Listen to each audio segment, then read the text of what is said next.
What's up, everybody?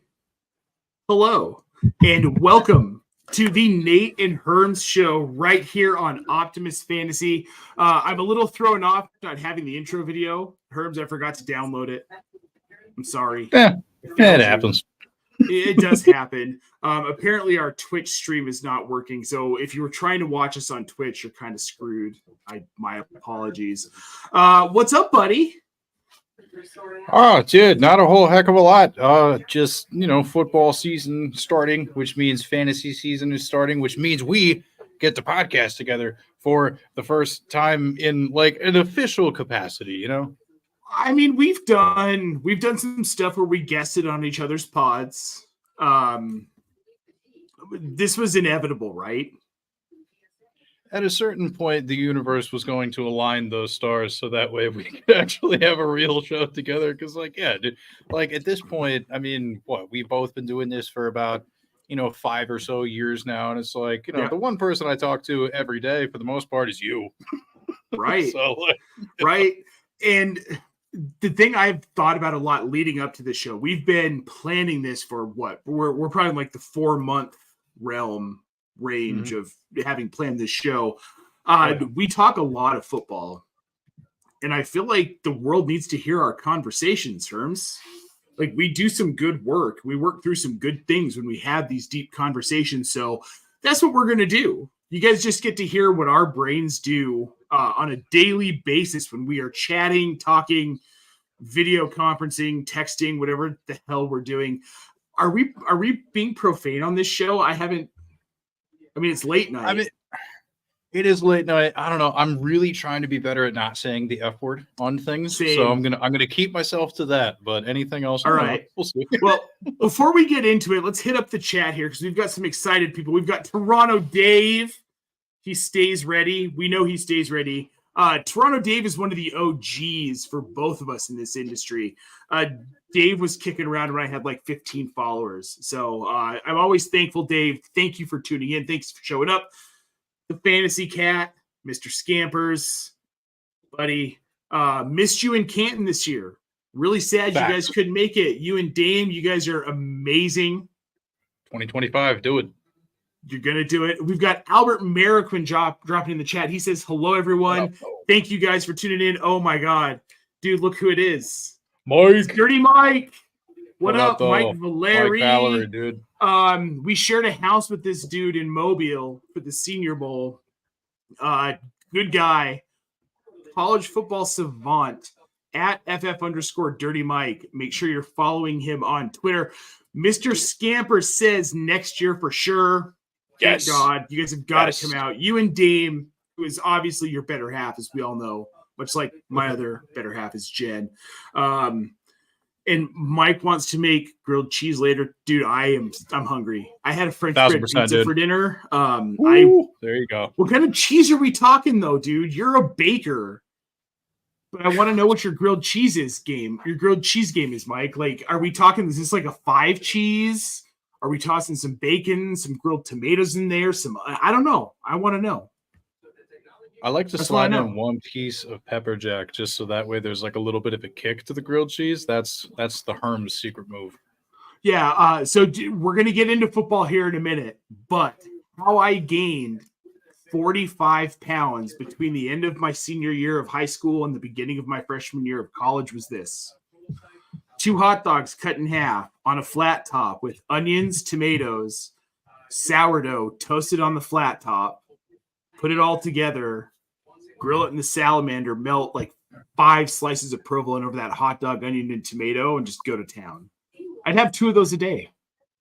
I love that, honestly. That's an easy 3 pounds of gain a day. Oh, 1,000%. Yeah. I mean, like deeply unhealthy in many ways, but also something that I want to have right now. I mean, if I did that now, I'd have a heart attack. Oh, I was 18. That was 24 years ago. Speaking of 24 years ago, let's get into the show a little bit here. We're going to start with the Dallas Cowboys running back situation because, Herms, this is a weird situation. I don't know what to think about this. You've got Rico Dowdle, who according to some people at The Athletic, is the consensus RB1 in that room. But we've also got Ezekiel Elliott, who 25 years ago entered the league, it feels like. Deuce Vaughn, who is the same size as Muggsy Bogues. And Dalvin Cook, I mean, really, with the Jets last year, he looked cooked, right? And we'll get into that here in a minute. But I want to get into these comments here, and we're going to get a little bit more specific about it. It was John Machada of The Athletic said that Rico Dowdle is still expected to be the RB1 in Dallas. There's been a lot of hype for Rico Dowdle in the fantasy community and the NFL analysis community on both sides of it. Do we really believe this, though? I mean, look at this room, Herms. We've got Ezekiel Elliott, Dalvin Cook. These are guys who have been RB1s in the NFL. Is Rico Dowdle really going to take precedence over these guys, even though, I mean, they're up there in age? Yeah. As far as running backs go. And it's funny, I was talking earlier to somebody about Zeke, and I was like, yeah, he's ancient, but then I remembered that we're the same age, so I can't really be like, it's crazy to think about, like, yeah, like those guys that came in and like really kind of revolutionized running back in fantasy, that 2017 class or so, like in that time period, yeah, they're all they're all my age. Right. It feels weird, but to kind of tie it back, obviously, like they're still good for the most, but maybe not Cook, but like Zeke, honestly, at times in New England last year when he was doing a lot of that second fiddle work with Ramondre Stevenson, he wasn't bad, and he was still able to handle a lot of touches, especially in that stretch of time that Stevenson missed time with injury last year. So like Zeke, nobody loves him more than Jerry Jones. Right. Like, there's just something about him. Yeah, like him going back, like whether or not I believe he's good kind of feels irrelevant for him specifically, because it's like he's Zeke, the Cowboys love him, and he loves the Cowboys. So like that alone kind of leads me to believe that like Zeke is still going to be that dude. But like after that, yeah, that's where Rico Dowdle comes, a little bit more interesting. Like he was okay in stretches last year, not super impressive. But then again, neither was Tony Pollard. the whole run game for the Cowboys just was not working in 2023. So like the bar to clear is super low. And I really think it's only going to be those two for the most part. Like I haven't really heard anything about Deuce Vaughn. The fact that he ran as much as he did in the preseason kind of shows you, hey, this guy's not going to have a regular spot in any sort of rotation. Deuce Vaughn feels like a guy who it's like he's enough to keep on the 53-man roster because there are situations in which he makes sense. He's a gadget guy. He's a special teams guy. Yeah, he can return the ball. Yeah. He's never going to do enough to be fantasy relevant. NFL wise, guy's a stud on special teams. He does all the little dirty things that you want to see. So now I want to go to.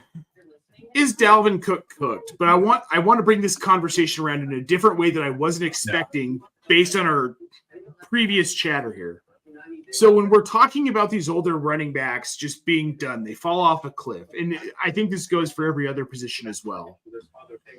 I think it's less that their skill set has declined, and it's more that the endurance has declined, right? Because Zeke can do it for 5 to 7 carries a game. He just can't do it for 20 a game. And is that the same with Dalvin Cook, where it's like he can do things in spurts, and for real football on a real football roster, adding a guy like Dalvin Cook makes sense for depth. From a fantasy perspective, he's not rosterable at this point.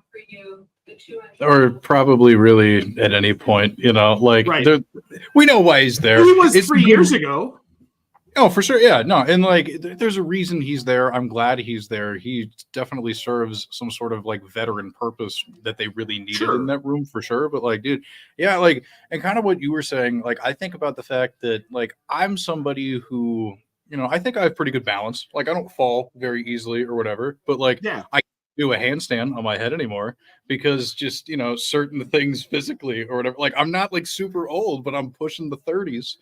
Like there's certain things I can't do, and I'm not even a professional athlete. You know what I mean? So like your point about maybe being more about endurance is also just like I imagine like you've sustained so many hits over time that and that's kind of what I'm saying. Slower afterwards, Yes, and that's what I'm saying. Like at a certain point, like I'm 42. and I was very athletic in my youth. I played competitive hardball baseball up until I was 30. My body feels it. I can't squat like normal people can because my right knee locks up so hard that to get up, I have to actually lay down on my stomach and basically push myself up with the straight knee if I stay down too long. That's part of getting older. But you know what, though? I can squat if you need me to do it for like 10 to 15 seconds. I just don't have the endurance left. And I think that applies to some of these guys where, like, Jerry Rice played into his 40s.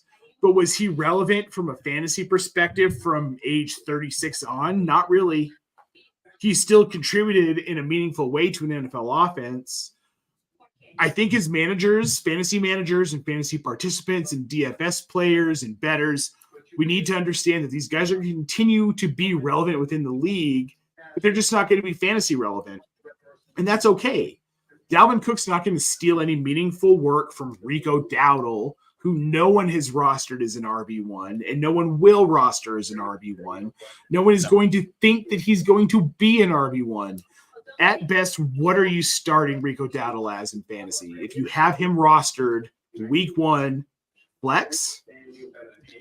Well, dude, I mean, against the Cleveland run defense, probably not going to really want to start any of the Dallas Cowboys running backs. You know, like, I think, honestly, you're best served using this week to just observe, you know, the snap counts and the touch distribution and try to get an idea of what this backfield is going to look like for when they end up facing an easier defensive front. So, like, it's more of a research week for the Dallas backfield than it is a fantasy week for me. That's kind of how I'm playing it. Dude, I kind of feel we know CD Lamb, we know Dak Prescott. What the hell is the rest of this Dallas offense? I don't like any of it for fantasy. Do they even have a wide receiver too who's worth rostering? I haven't seen one.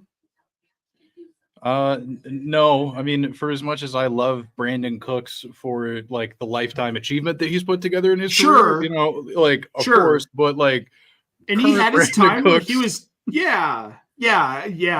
Cooks is cooked. If like, anybody's cooked, it's Cooks. Perhaps not as bad as Dalvin, but you know, but it toss up. We'll see.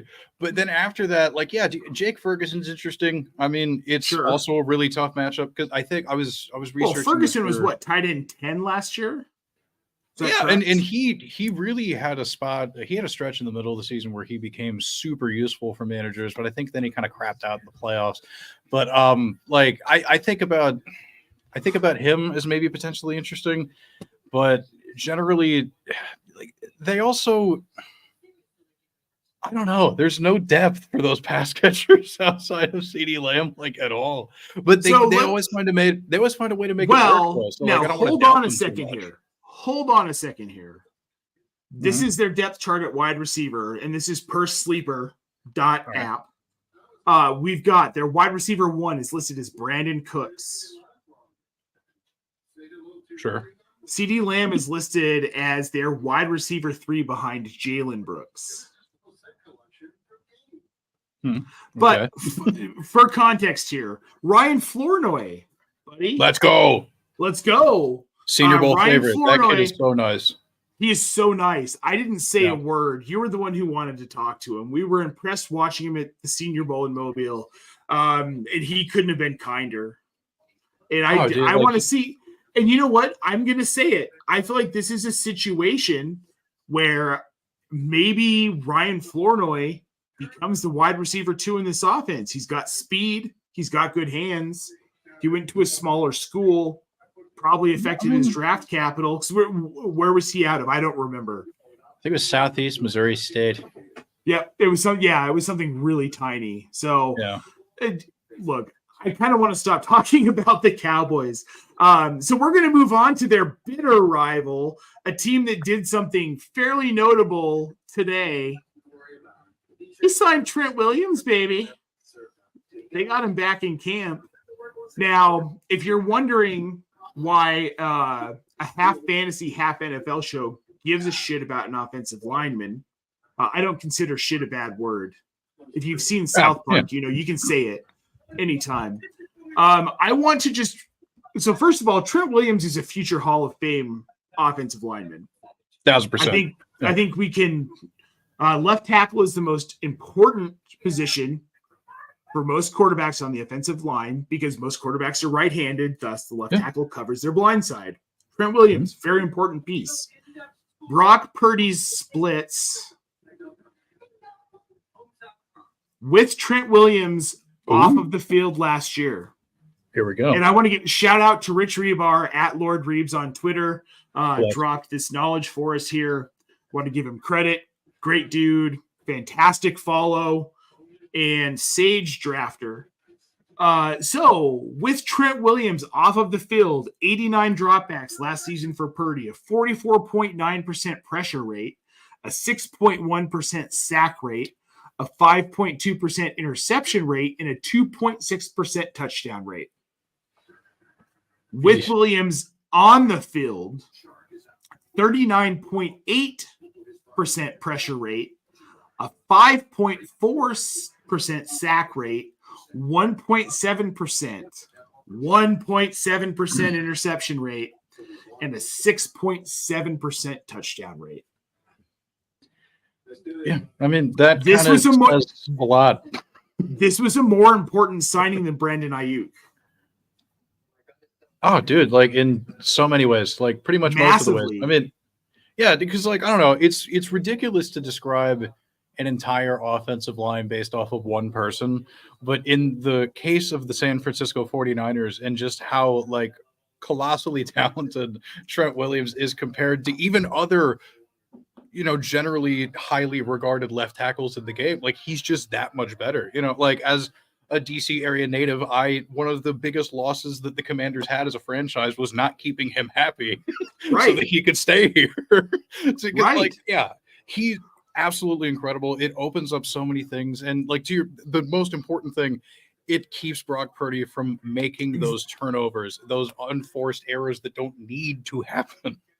Well, and what this tells me is something I think we all know about Brock Purdy, right? If you want to talk about a system quarterback, Brock Purdy is pretty much the textbook definition of system quarterback. Brock Purdy isn't successful in most NFL offenses. He found a system that works really well for him. And I applaud him for that. And I'm okay with that. And if he has a phenomenal career in San Francisco, I don't care if he goes to the Hall of Fame. He found the right system. I think Tom Brady is very similar. I don't know that he's nearly as successful in another system. Without Bill Belichick and the tutelage of Bill Belichick and what he allowed him in New England, I don't know that he's the same quarterback. So Trent Williams was a must sign. They had to get this done. They got it done. And now, to be clear, Jamar Chase is not. He showed up to practice today, though. That is true. That was late breaking news. Jamar Chase shows up to practice. Now, there's still a lot of questions as to whether is he going to play because it's Wednesday. We're a handful of days away from Sunday. I think he still plays. What do you think? I mean, the only thing that really changed for the Bengals this offseason is the fact that like offensive coordinator Brian Callahan is now coaching the Tennessee Titans. So, I mean, like other than that, I imagine like, look, Zach Taylor's still around, head coach. Like he's probably going to run a pretty similar version of that offense anyway. So there's nothing really that he missed out on. It's not like he's, you know, playing with a new quarterback or anything. Like his ability to kind of just waltz back in and do whatever. Like, like he can do that. CeeDee Lamb, that was something people were also worried about for a while before he ultimately signed his extension. But that was another instance where I'm like, if nothing's really that different and they've been around and the people they're working with are the same, then like whatever. I really only worry about holdout stuff if it's like, hey, like you weren't around to work with our new quarterback, or like, hey, like you haven't worked with our new offensive coordinator or something, you know what I mean? Like at that point, those valuable repetitions are hard to make up for in time. But like, yeah, if everything's consistent, like do your thing, dude. Right. I was listening to Freddie and Harry on ESPN radio this afternoon as I was running some errands, picking the kid up from school. He's tired of listening to ESPN radio, but he's going to have to deal with it. But they said something really interesting, specifically to this point, which was kind of what made me want to talk about this was with guys like Jamar Chase, this isn't a normal talent. This isn't a normal skill set. This is an elite generational type of skill set. These people don't come around every day. And because of that, he's someone like a Michael Jordan who can step on the field and just, he's right back in it. Well, because one, he's that good. But two, these kinds of people work all off season. He knows what he has to maintain. He knows the level that he has to continue to perform at, even when he's not performing. You can't let yourself go for 3 months and then get back into playing shape. I mean, not everybody is David Wells. Yeah, well, that it's like him and like John Daly, it's just two of the most impossible people in the world. I don't understand how they do the things they do, but like also like I also like to point out that like maybe people like forgot about this a little bit just because Jamar Chase has been in the league for a while. We're used to him, as a professional. But one of the things about him coming into the league is that he skipped his final college season.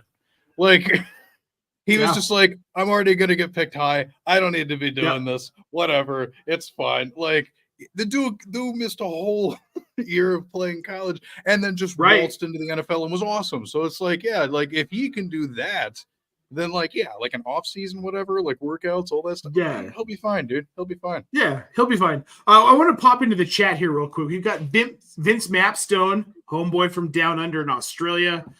Mike Brown is a dickhead. This was also something that Freddie and Harry touched on. They had a caller touch on it as well. Old Bag of Bones needs to disappear yesterday. Stop ruining my stripy cats. Look, dude, Mike Brown has a history of not wanting to pay players who aren't quarterbacks. It's why Joe Mixon moved on, which is fine. And a lot of times that works out. But when you have generational players like Jamar Chase, who is going to be a perennial top 5 wide receiver every year he's in the league until he's like 40, you pay the guy. There's nothing else. Simple. Right? And to Vince's point here, would another team pay him what he's asking? Absolutely. So you do it. They're going to do it. And that's, I think, as a fan base, that's got to be one of the more frustrating things. When you know your team's going to pay this guy, why are you running him through the ringer? You're just creating ill will, and you're creating you're creating anger and animosity that's going to linger. It's weird. I don't get it. It happens in not just football, but like so many other sports. Like I could go on a 20-minute rant about my beloved Washington Nationals in terms of baseball and how they've done that to a lot of players. But this is a football show, so I won't. But like anybody who roots for, I want to very badly. But like anybody who roots for franchises that do stuff like that, I mean, like we all know how that feels. It's never fun. It's stupid. Dude, I'm a Rockies fan. Exactly. Yeah. Like, you and I, we have a special understanding of this with the Rockies. The Nuggets for years were like that too. You've had the Caps that were like that for a long time. The Nats, the Command. Like, you've got a history of that. Now I want to move on to, this is a perfect transition. Let's move to some players who don't have a history. Let's do some week 1 rookie outlooks. This has been a very interesting rookie class, and I want to start with quarterbacks. And I'm just going to throw this out there. I saw somebody say that they're upset that Michael Penix didn't get the nod to start in week 1 this season.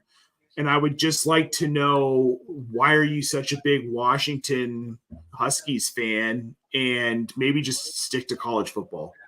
It was another analyst. I'm not going to say names, but Kirk Cousins is the man. Kirk Cousins is the man. Let him cook. Right? Dude, you paid the man a lot of freaking money. You don't just give him that much money to sit down. Like, what? I had a long period of time. In fact, my bio on the In Between Media website said known Kirk Cousins hater. I've changed my tune. The dude just wins. Yes. He just wins. He wins. He competes. And no matter what he does, he is always a top 10 quarterback. And it's top so 10 nice. in our hearts. So professional. Yeah, Mr. Jamie Parag tuning in. What is up, my dude? Good to see you, man. These rookie quarterbacks. I'm most excited about Jayden Daniels. Oh, dude, this week. Yeah. But I'm also, and I think with all of these rookies, and we're going to start off with this here. And we talked about this last night, I have a little bit of trepidation about their week 1 performances. It doesn't ding my overall view of them this season. I think a lot of these guys have the ability to be very impactful for real NFL and for fantasy football. But week 1's a different story, man. This is their first time in the league. Not everyone's Justin Jefferson, right? Not everyone can go out and have 180 yards in their first game. Let's go through these quarterbacks first. I think Jayden Daniels, they've got Tampa Bay, going to Tampa Bay on the road. I feel like Jayden Daniels probably is the best quarterback out of this group in week 1, just because of matchups. Tennessee always has a good defense. You've got Caleb Williams going up against Tennessee in his first game. You've got Brock Bowers up against Seattle. He could challenge Jayden Daniels. He got the captainship in Colorado, was voted on by the team. Who do you think, who has the best performance? We'll go 2 categories here. Who has the best real NFL performance? Who has the best fantasy performance out of the rookie quarterbacks this week? Oh, geez. I mean, the best real life, I'm going to probably go – I'm going to go with Caleb Williams. I mean, like, the Titans defense is definitely tough. And, but dude, most underrated move of the offseason, I feel like, just what was it, like a third and like some sort of late pick they sent to the Chiefs to get L'Jarius Sneed, dude? Like, just bringing in a shutdown corner like that. Because, like, the Titans secondary, like, still very young. They have those young, like, Caleb Farley that they recently drafted and all that. Yep. But, like, bringing in a dude like L'Jarius Sneed to just, like, really, shut down one part of the field and just, like, take a receiver out, make things easier for everybody else, like, very underrated. But, like, I just don't know how much, like, pressure they're going to be able to apply to Caleb. Like, I think the Bears offensive line has gotten a little bit better. And also he just has that improviser kind of Mahomes type thing. Yeah. About him. Like, I just feel like it'll work. I don't know. So, like, he's probably going to do the best real life, but, like, fantasy wise, dude, Jayden Daniels he runs so much and so effectively that I think he's probably going to finish as a QB1 this week and make me look bad, because I ranked him outside my top 12 for the same reason you were talking about. Like, somebody's first game, like, like, give it a minute. Like, I'm not trying to bet on somebody in their debut per se. I mean, we compared rankings earlier in the week. Yeah. And I think we were pretty similar on Jayden Daniels. I'm pulling mine up. Pulling mine up right now. I don't know why I didn't already have them up. That was pretty dumb of me. Quarterback. I'm going to pull mine up. That's a good idea. I've got Jayden Daniels at QB 14. So look at us. Yeah, boom. QB 14. Love that for us. But I mean, realistically, could I see him finishing the week as QB 8, 9, 10? I could. No, totally, dude. Like, he might have the best arm of this rookie class too. It's possible. I mean, Caleb. Look, dude, I have an unreasonable hard-on for LSU players. I have since the first place I lived when I moved out of my parents' house was with a bunch of LSU frat boy grads. We watched LSU football every Saturday for 2 years. I don't know what else to do. Yeah, fair enough. So I mean, we'll see. Oh, that would have been around the Saban times, wouldn't it? No, that was 2002. What was Saban? I'll look that up later. Saban was more Les Miles. That was closer to the Les Miles era. Got you. Yeah. We're gonna move on to wide receivers. Which ones show up big this week? We've got Rome Odunze with the aforementioned Caleb Williams against Tennessee. We've got Malik Nabers, who's going up against that Minnesota secondary. Marvin Harrison Jr., who is up against the Buffalo Bills secondary, which DeMar Hamlin is starting at safety. So cool, dude. First start since the incident. We've got Jalynn, Polk, and Javon Baker, New England. Let's be real. Jalynn Polk's the only one who's relevant out of that. We've got Keon Coleman, Buffalo against the Cardinals. Xavier Worthy in Kansas City against Baltimore on Thursday night. And Brian Thomas Jr. of the Jacksonville Jaguars against the Miami Dolphins. Who balls out, man? Who is it? Who's wide receiver 1 in this rookie class in week 1? The safe answer is probably Marvin Harrison Jr. just because he's like that far above in terms of talent relative to the rest of his team. And I mean that as absolutely no offense to Trey McBride, because Trey McBride's awesome. It's just that Marvin Harrison Jr. is like that level of dude. But my underrated pick, if I had to go, kind of, because I don't want to be chalk for everything.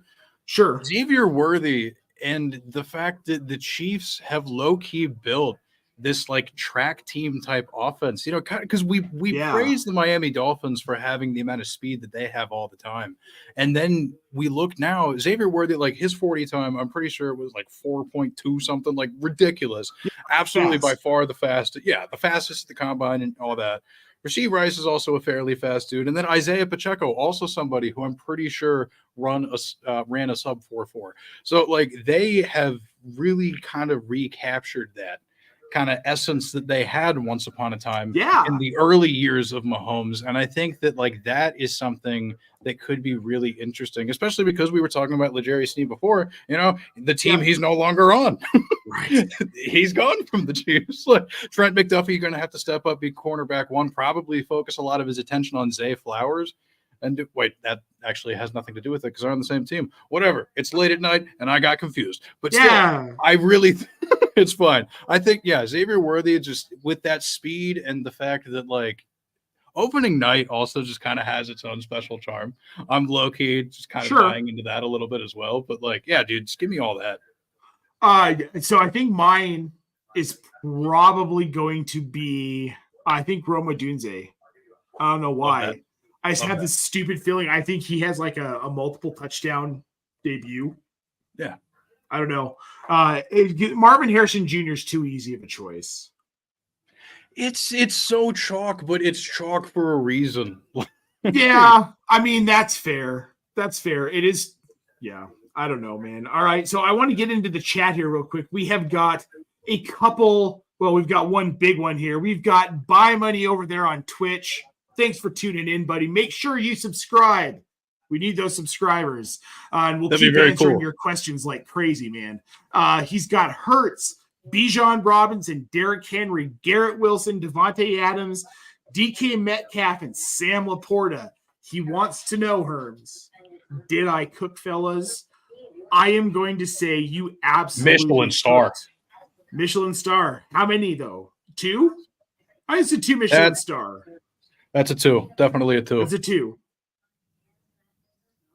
I don't know where I'd upgrade this. I don't know where I'd upgrade this, though. Honestly, this might be a 3 Michelin star, like chef's kiss. The only reason I'm being nitpicky just because I feel like if we're going to give somebody a 3-star someday, we have to make sure that it's special. No disrespect to this team. Offense. Yeah, but like we can't rate the first team that we ever rate as a podcast 3-star. That's my logic. The bar has to be set appropriately somewhere. So he just tossed in. I could have had Chase instead of Wilson. That's why actually that might have gotten you the 3rd star, Buy Money. Yeah. Though I'm gonna say now I've seen some people say that they think Garrett Wilson is going to be the wide receiver 1. And it was actually someone who you and I had a discussion about this. And I want to be very clear for anyone who is watching. I do not put thousands of dollars into league dues because I have a family and a kid and I responsibly can't do it. Do I think my return? Do I think my return's going to be greater than what I put in? Absolutely. I know how good I am. I've been playing this since 1992. However, there's so much chance in that I don't do it. So if you are one of those people who thinks that if you don't play high stakes, thousands of dollars on the line, you don't know what you're doing in fantasy football, go ahead and tune out of our show. I don't really care for that mentality. I know what I'm talking about, man. I am a football nerd. We employ football nerds. We employ people who know way more about football than most people should reasonably know. So just wanted to throw that out there. But also Garrett Wilson, while I do not think he is going to be the overall wide receiver 1, he will be a wide receiver 1. He'll be a top 12 wide receiver. I can't see any way around it. I wanted to throw out here Jamie Prague saying, I put Rice in my top 15 wide receivers this week. Is that too high? Let's see where I mean, put it's him. all subjective, right? I have Rice 18, dude. Like, that's fine. You know, like he's going to get fed a ton. Ooh. I mean, that is the purpose of his role running slot routes in that offense. So you're not gonna. I have Rashee Rice back at wide receiver 30. Oof, bro. I mean, hey, well, okay. So let me ask you this then: does that have anything to do with the fact that we might get a Taylor Swift appearance? Are you thinking maybe like, you know, bringing that vibe, bringing that energy for Travis? Maybe that's going to be. Because, like, that's honestly, like, I know that I'm supposed to care about football more than anything else, considering that I get, you know, paid to know things about football. Right. I want to know if Taylor Swift's coming. I want to know if she's going to be in attendance. Dude, like, it is the season opener. She has to be there, especially with all these rumors going around about some, like, dating contract with a relationship end date, which it was proved to be false. That was a hoax. Yeah. It's a hoax. Reddit proved it. Shout out Reddit. Real quick, just while we're in between subjects here, I want to promote what we've got going on the fantasy football subreddit, r/fantasy football, all one word. 2.8 million members strong, guys, every Sunday from 11. I had to do the math here at my Mountain Standard brain. Yes, from 11:30 Eastern until the start of the games on Sunday, we will be on the Reddit subreddit, Fantasy Football, answering your start-sit questions with our team. Come check us out. We've got you covered, guys. We're very, very excited to be there. It's a good group to be a part of, guys. Make sure you go check out that subreddit. Fantastic advice. Great homies on there. We've got the Andrew Cooper, the Matthew Berries are on there, the Phil Yates, the Daniel Dobbs, like all of the absolutely phenomenal fantasy people. You need to get over there. Now, here's one of my favorite things I wanted to talk about tonight, because I'm a nerd and I love Ray Davis. Well, you and I kind of like mutually fell in love with Ray Davis in Mobile. Dude's just a workhorse. So for week 1, running backs we care about, Ray Davis and? Beyond him? I mean, I don't know. There are guys I'm excited about this season. I'll be interested. I think this is a good one. I think you're definitely going to agree with me on this. And also shout out to homie John Arrington, Dynasty Coach. Hey, I know you're going to like this one too. I'm excited to see if we see Kamani Vidal on the field or not. Even if we will, like a couple like touches, dude. Like I want to, if we just see him at all, if he's out there for any small meaningful amount of time, that's a dub for week 1 for him, where he's at third on that depth chart for the Chargers. That I think that would be a dub. It's like the bar for caring is pretty low on that one for fantasy purposes, I suppose. But like, dude, I really believe that at some point he's going to find himself into relevance. I think so too. I hope so. So you started talking about Kamani Vidal, and it made me think of Imani Bailey. Oh, he did get back on the Chiefs practice squad, even though he was released by the Chiefs in the big cut down to 53. On the practice squad. Guys, watch out for Imani Bailey. Someday, my sweet prince might be an RB6. Just really. Yeah, actually, wait, he doesn't count, but because we're talking about the Chiefs, Carson Steele, technically on the roster as a fullback. Yeah. I low-key kind of believe, like, I think we're going to talk more about the Chiefs later. So, I mean, I'm not going to get into it now, but just foreshadowing for the audience. Like, that's – I've got a guy I'm really hyped about these days. All right, so last thing with rookies here. Brock Bowers, week 1. Does Bowers shine? Does he end up getting overshadowed by Devontae Adams, Mike Mayer, Jacoby Myers, Zamir White, Alexander Madison, Gardner Minshew? No, I mean, Mike Mayer is only going to be in there to block, first of all. Like, that's that's not really a huge concern for me. Jacoby Myers is the kind of the big threat, at least in terms of him finding consistent target work, because like obviously Davante Adams is going to get his, it's going to be ridiculous. And then whoever ends up being the pass catching complement in the backfield is also going to get some of their work as well. But like Brock Bowers is just different, dude. He's out there like he's like a video game type player. He is so effective in so many different ways. And I was having a conversation with him at my home league draft just over the weekend and talking about all the different things he did. And one of the things that I pointed out to my home league commish that he didn't know was just how many rushing touchdowns Brock Bowers had in college and how consistently they would, just use him in those jet sweeps and all those different reverses and everything. Like he's so versatile. You have to get the ball in his hands as much as you can. Sure. If you really want to have this offense take a step forward and keep Davante Adams happy. I recently just finished watching Wide Receiver on Netflix.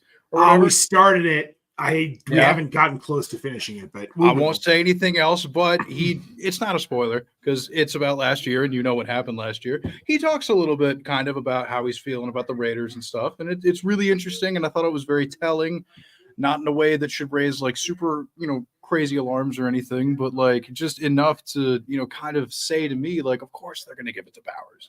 They have to. Mark Davis is still there though, right? I mean, yeah, him and his goofy ass haircut. Yeah, his PF Chang's lunch every single day. I want to pop back into the chat here real quick. We have got a question here from Albert Mariquin. He wants to know Ayuk or Dell this week in full PPR.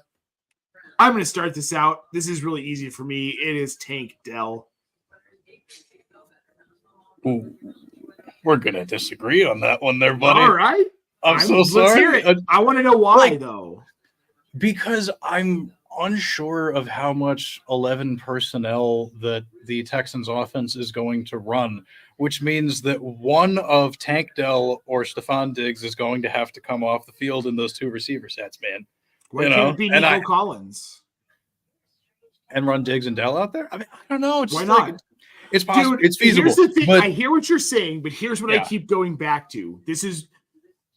Dude, CJ Stroud won't stop talking about how much he loves Tank Dell. No. And he's the quarterback. So for me, like, sure, you want it to be Nico Collins, and they brought in Stephon Diggs, but CJ Stroud wants to get the ball to Tank Dell.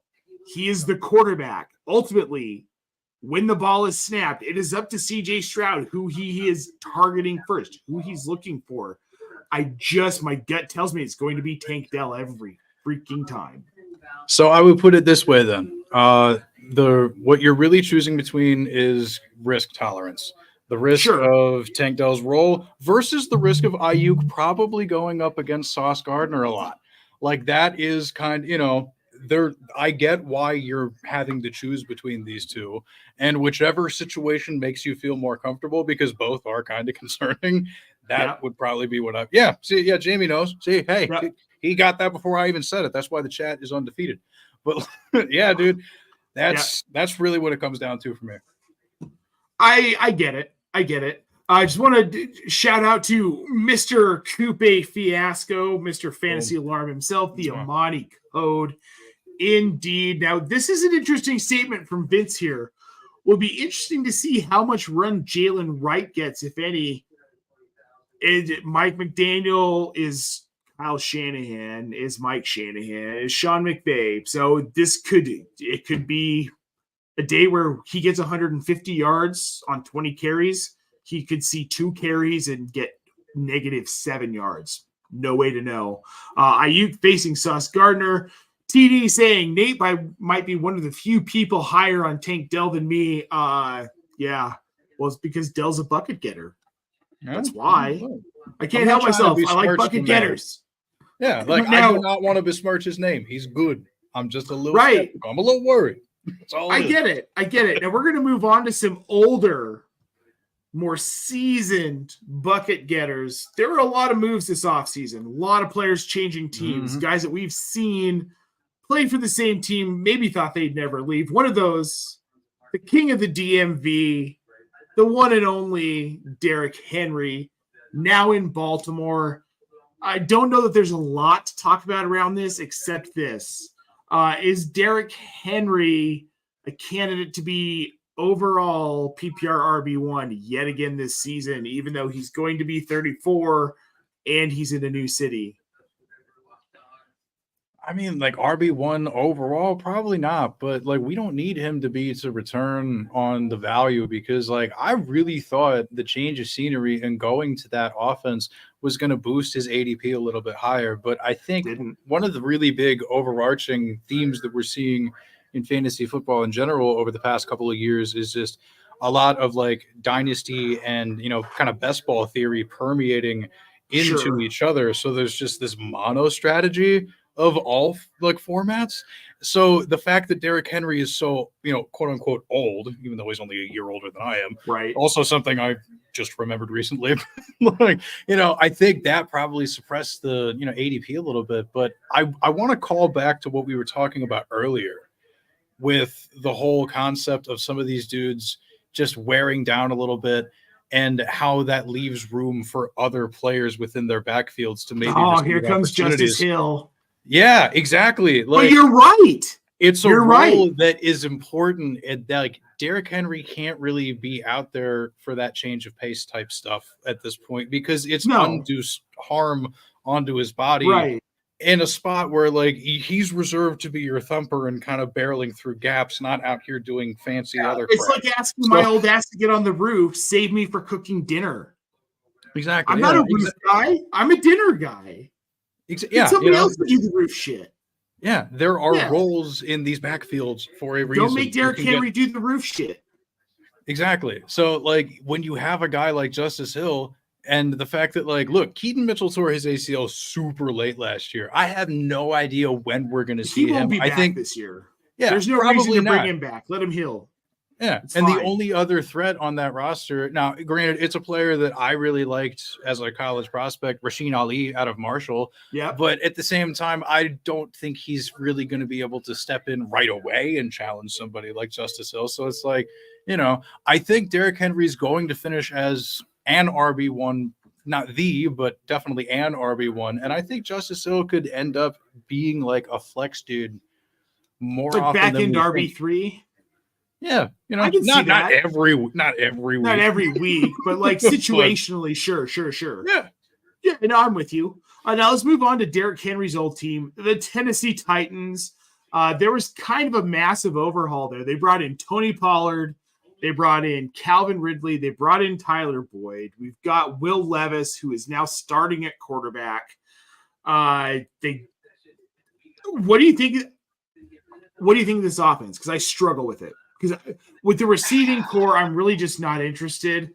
I'm slightly interested in seeing what Tyler Boyd can do with DeAndre Hopkins dinged up. Maybe he'll see slightly more volume, but he's still the wide receiver 3 in a Will Levis-led offense that I just don't know that they're going to throw the ball that much. They're going to have to, and that's the really unfortunate thing because, like, it's going to get Will Levis murdered. The offensive line, for as much as they've been trying to add to it, like, Skoronski last year was a really good pick, and then they took J.C. Latham, if I remember correctly. They're building it up, brick by brick as fast as they can, but, as a Steelers fan who recently – I'm still undergoing watching an offensive line being rebuilt. It's not something you could just do rapidly. Right. So, they're probably not going to be able to run a lot in that case. And then that also, the amount of garbage time that, Will Levis is going to end up throwing 40, 45 times a game type stuff is it's going to be born out of necessity. I don't think they want to do it, but I think it's going to happen like that regardless. But, I also just don't think he's good. I think he makes a lot of bad choices, and that's why I don't feel comfortable with any of the options for fantasy. Jay Cutler much, but with less arm talent and slightly worse. Ooh. A little less arm talent, a little more mayonnaise, little poorer decision making, which is saying something. Is lifelong Broncos fan who had to watch Jay Cutler in the early days. We're going to go to Pittsburgh now, who you were just talking about. As you know, I'm a Steelers fan as well. I've got the Steelers cons back here. I've got my Cordell Stewart plate over here. You can't see because of the camera cut off here. I'm not super excited about this team. I like Russell Wilson where he's going in drafts. He's a solid QB2 option in Superflex in 2 QB leagues. So really, here's who I want to talk about. Cordarrelle Patterson. Ooh, let's go. I think maybe like 30 people realized that he was a Pittsburgh Steeler until mid last week when we found out that he was going to be their RB1.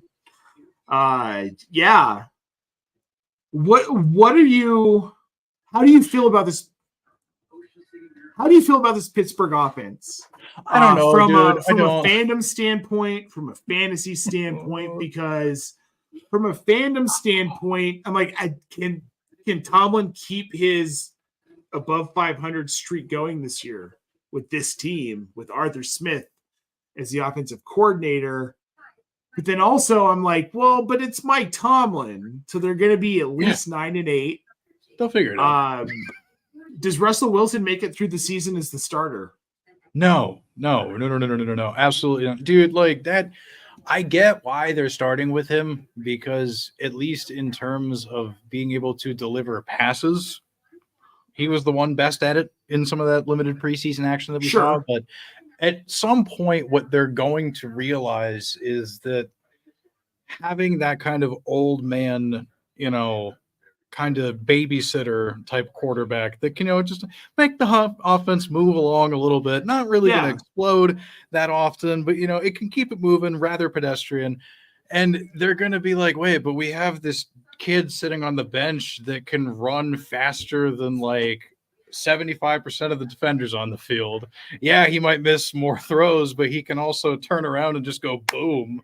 Like the overall ceiling of the offense just gets so much higher when you bring in a dynamic guy like that. It's going to happen because the defense is good enough to keep them in contention, maybe for another wild card push, because for some reason they just always find a way to do it. Like, if it comes down to like, we have to do this to keep pushing, then they'll do it. I don't know when that's happening, but I think it might. Before camps and OTAs started, I kind of assumed we were looking at like a week 6 to week 8 time frame to see Fields. Like at this point, though, I feel like either we don't see him this year or we don't see him until week 10 to 12 when it's like very apparent that if the Steelers get into the playoffs, it's going to scrape by and they need some sort of spark to change things. Now, speaking of Arthur Smith, we're going to go to his old place of employment, the Atlanta Falcons. They've got Kirk Cousins, man. They got rid of Arthur Smith. I like him, hate him. And we talked about before the show, I was for a very long time a known Kirk Cousins hater. I've changed my tune. He's an efficient quarterback who does nothing but prop receivers up in fantasy. We've got Drake London. We've got Darnell Mooney. We've got Kyle Pitts, who apparently is hurt. We've got Bijan. And we've got, begrudgingly, Tyler Algier in this offense. Are you as excited about everybody else for the outlook on this Atlanta offense? Guys, like I saw Drake London ranked as a wide receiver 10 season long. Is that realistic? I'm pretty sure I had him at like 8 or 9. I've definitely bought into it. I mean, as has been discussed many times, living in the greater DC area, the only quarterback I ever saw consistently be good was Kirk Cousins. And the fact that they let him walk out the door is the reason I officially stopped caring about that team forever. So that's my opinion of Kirk Cousins. Like, he really just is that type of dude that will just – the crazy thing about it, though, is that we do have that, kind of OG McVay connection because Zach Robinson being the passing game coordinator, being hired, as part of this new regime. Like, it's Kirk Cousins being able to step into basically another form of the offense he's been running his entire career, because every team that has acquired him has strategically done so to operate in this specific fashion. And that's why I think it's going to work. I have also got Drake London at wide receiver 10. Yeah. So I think we're all kind of on the same page here with Drake London. Let's talk about the NFC North. Not a ton to talk about. We've talked about Caleb Williams. We've talked about the Bears. But we've got Aaron Jones, who is now a Minnesota Viking, a new face on the Minnesota Vikings, and Josh Jacobs, who is now in Green Bay. How do we feel about this? I'm more excited for Aaron Jones in Minnesota because I feel like he's the more timeless back.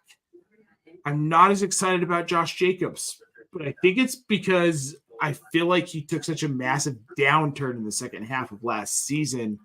I don't know if there's anything left. Plus, we've got Marshawn Lloyd, who's a guy I think can take over that backfield at some point this season.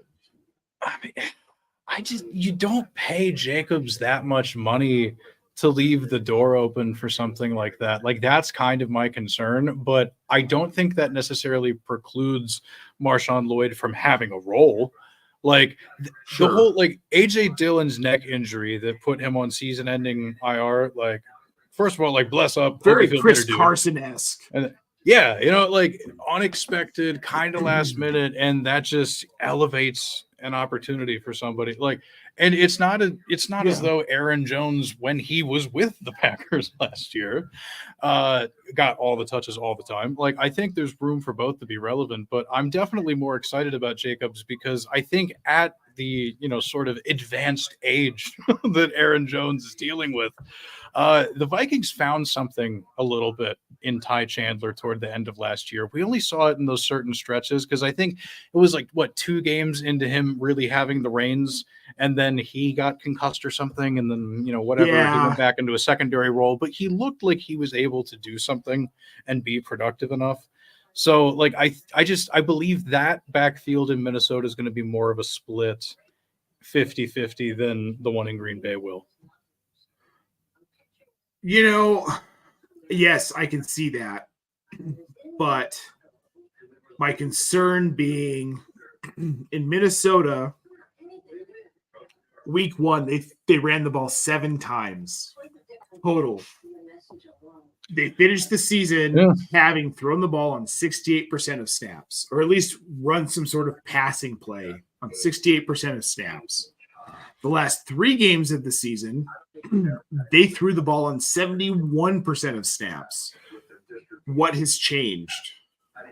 So Ty Chandler's just not a pass-catching back. He's going to run the ball. He's going to run the ball 7 to 12 times a game. He was averaging roughly 4 yards per carry last season. So, okay. So he runs the ball 7 to 10 times a game. So we're looking at 35 to 40 yards. Reasonably on the ground from a guy like Tyson Chandler. So he's just Rico Dowdle. Yeah, he's Rico Dowdle. Oh, okay. Versus Aaron Jones, who is the pass catching of the two. In a pass-heavy offense where you're missing T.J. Hawkinson for the first 6 to 8 to 10 weeks of the season. Yeah. Jordan Addison's on thin ice. So, and why they brought in Aaron Jones? Because, it's a pass-catching back for a pass-heavy offense. Well, especially because Madison sucked at it. It was horrible. Right. That's why I'm higher on Jones than Jacobs. I foresee more, especially PPR work for Aaron Jones in that offense. Yeah. In an offense that just doesn't run the ball. Kevin O'Connell doesn't want to run the ball. And he's not going to run the ball. If they wanted to run the ball, they probably would have kept Dalvin Cook and forced him to just be a between the tackles guy because he can be that guy. They just don't. Or they didn't want to pay him. Or they could have been more aggressive. A running back that you don't use. What's the point? No, for sure. No, dude. And I also I figured they were going to be more aggressive in this draft class, and the fact that they didn't take anybody that I can remember anyway, that kind of speaks to That's just something I guess I never really readjusted in terms of my context of Aaron Jones. That's good. That's smart. I'm glad. I see. Now, guys, these are the late night conversations we have that get us to the points where we get to on these shows, and now you get to listen to us. Last team we're going to touch on here, the Kansas City Chiefs. They didn't do a ton, but here's what they did do. They went out and they got Hollywood Brown. Fits into that speedster thing that we were talking about. Now, he's hurt. Team, baby. Probably not going to play on Thursday night against Baltimore. But when he does get in, all of a sudden he kind of becomes dangerous, right? But is he's going to be more of a boom bust guy, where when you're playing him, you're praying for 2 big plays. He's not a volume receiver, especially in Kansas City, where they have plenty of other guys who can do volume. Here's who I care more about: Samaj Pirine, a.k.a. Jerick McKinnon Jr. I'm excited about this signing. I was excited about him when he signed in Denver last season. Not going to lie. I thought there was going to be more of a role for him in what turned out to be a putrid offense. I thought so too, man. Yeah, I think we all did. I was drafting him higher than I probably should have. Yeah. But also, now, shout out to homie Joey Wright. You know, he knows. No, Joey knows. But now we've got him stepping into this Jerick McKinnon role. In theory, I don't know that this affects Isaiah Pacheco much. Though, if you look at Pirine's numbers as just like pure rusher, he has averaged 4.49, 4.15, 4.47, and 4.78 yards per carry in the last 4 seasons in order, backwards. Andy never fumbles. It's crazy. He has been responsible for a total of 5 fumbles in his entire career. He has lost 4 of those 5 fumbles, but that's over. We're heading into his 8th season. Yeah, I mean, for being around that long, that's not bad, dude.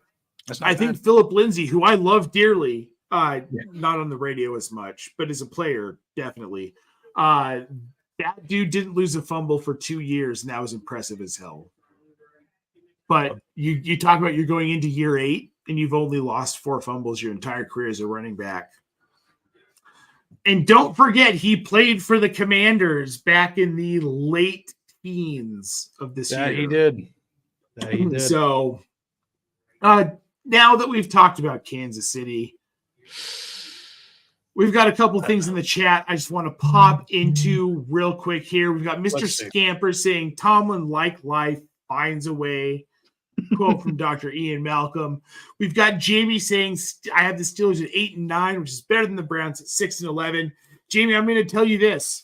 When Deshaun Watson never starts or takes a snap this season, and your quarterback is Jameis Winston, you're going to be happy when you win actually 7 games with Jameis. Ooh. That's big talk. And Mr. Cooper over here is saying, can we get a shout out for the greater Toronto area?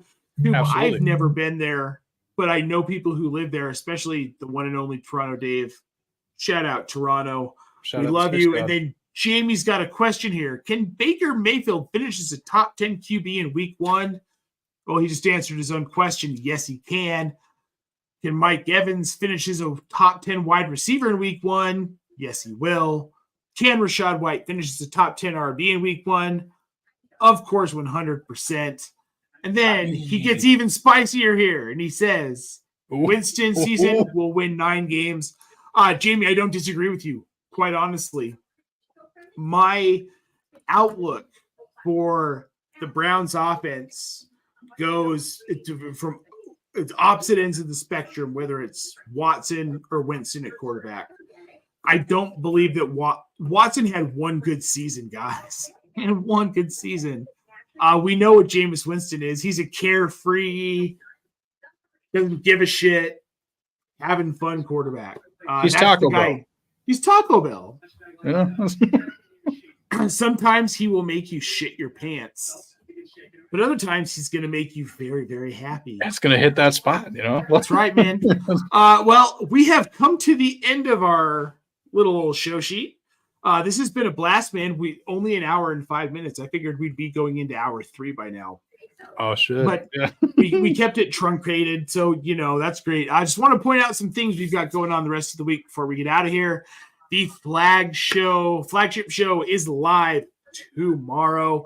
I do believe we are going live at 3 p.m. Eastern. I'll have to double check that. I will be joined by the one and only Casey Kasem. It's going to be a blast, guys. We're going to take a look at what is coming up in fantasy football for this weekend. We're going to help you get your lineups right, get set. Then on Friday, myself and Mr. Mike Reedy, DFS Live at 11 a.m. Eastern. We're going to give you everything you need for the main slate. Get those plays in and win some money. Please make sure, guys, like and subscribe. That's how we can keep doing this for you. It helps us monetize. It makes us feel good when you're watching and commenting. And then we have the mailbag show on Friday at 6 p.m. Eastern. Get those questions in, please. Team at optimusfantasy.com. DM us on Twitter. Send us a message on Facebook, Instagram, Blue Sky, TikTok. Doesn't matter. Just please, guys. Carrier pigeon. That works just fine for me. This has been a blast, man. I really love that we got our first show in. Fantasy football, 365 days a year here on Optimus. I just want to point out real quick here, we've got some great work up on the site right now, and we've got even more coming. Oh, we got both spicy takes for the weekend coming soon. We've got Mr. Kevin Tompkins, who is going to be dropping some week 2 waiver wire, guys. You can get on free agency now and just save yourself some fab. It's going to be great. Casey Kasem coming to the table with wide receiver 2s. You should start this weekend because they're going to put up wide receiver 1 numbers. We've got some start sits. And then, of course, check us out on Reddit, guys. We're going to be there on Sunday morning from 11:30 to 1 p.m. Eastern Standard Time. Get those start sit questions in. It's going to be a madhouse. We'll get to you as soon as we possibly can. Just remember, there's 2.8 million people who are going to be asking us questions. I'm not freaking out.